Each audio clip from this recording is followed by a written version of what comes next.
Doctor, एक couple जो IVF treatment चाहता है लेना, तो उसको आईवीएफ ट्रीटमेंट के बारे में या एक फर्टिलिटी एक्सपर्ट से मिलने के बारे में कब सोचना चाहिए? मैं कहूँगी कि ये एक स्टेप बाय स्टेप अप्रोच है।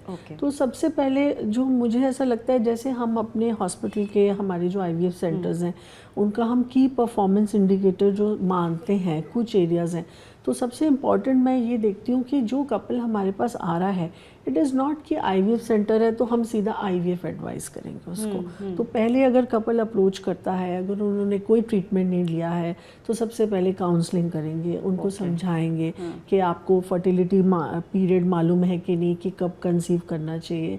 देन नेक्स्ट स्टेप आता है कि हम हस्बैंड और वाइफ की दोनों के पार्टनर्स की जांच कराएंगे और उनमें इन्वेस्टिगेशंस में we'll try to find out कि क्या उसमें प्रॉब्लम है।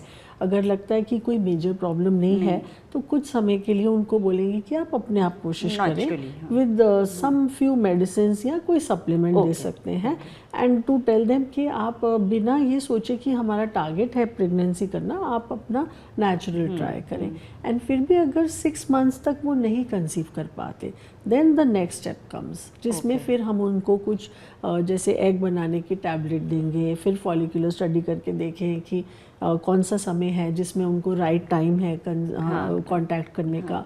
तो वो सिंपल मेथड है, उससे भी बहुत सारे पेशेंट्स हो जाते हैं कंसीव। देन उसके आगे चलें, अगर इतना करने से भी नहीं बेनिफिट हो रहा है, देन फिर बहुत सारे सर्जिकल प्रोसीजर्स भी हैं। मान लो कोई यूट्रस में डिफॉर्मिटी है या एग में प्रॉब्लम है या लेप्रोस्कोपी आजकल बहुत कॉमन है, it's a very simple procedure. तो लेप्रोस्कोपी हिस्ट्रोस्कोपी की मदद से ही बहुत सारी प्रॉब्लम्स है जो करेक्ट हो जाती हैं, and they conceive on their own. And then फिर उसके ऊपर जाता है फिर आईयूआई, इंट्रायूट्राइन इंसेमिनेशन। एंड फिर अगर 2 या 3 अटैम्प्ट आपने आईयूआई के कर लिया और नहीं हुआ कंसीव, तो फिर हम आईवीएफ का सजेशन देते हैं। तो I think that is responsible IVF, जो मुझे लगता है कि इट इज़ नॉट कि पेशेंट आया तो हम सीधा आईवीएफ स्टार्ट कर दें, जो कि बहुत लोग करते भी हैं ऐसा। बट इट्स सैड टू से कि हमें उस चीज़ से बचना चाहिए एंड हमें एक स्टेप बाय स्टेप अप्रोच लेनी चाहिए। तो आई थिंक डॉक्टर, ये तो ऑल्सो वो अफोर्डेबल आईवीएफ जो आप लोग दे रहे, तो उसमें भी ये, बिकॉज आई एम श्योर जो पहले कंसीव कर लेते हैं काउंसलिंग वगैरह के बाद, so it becomes affordable for them also, right? बिल्कुल बिल्कुल। और एक बार एक डर होता है मन में कि आईवीएफ सेंटर में जाएंगे तो ऐसे तो नहीं कि सीधा आईवीएफ ही सजेस्ट कर देंगे। तो वो चीज़ जो मिथ है या वो एक धारणा है, उसको ब्रेक करना ज़रूरी है।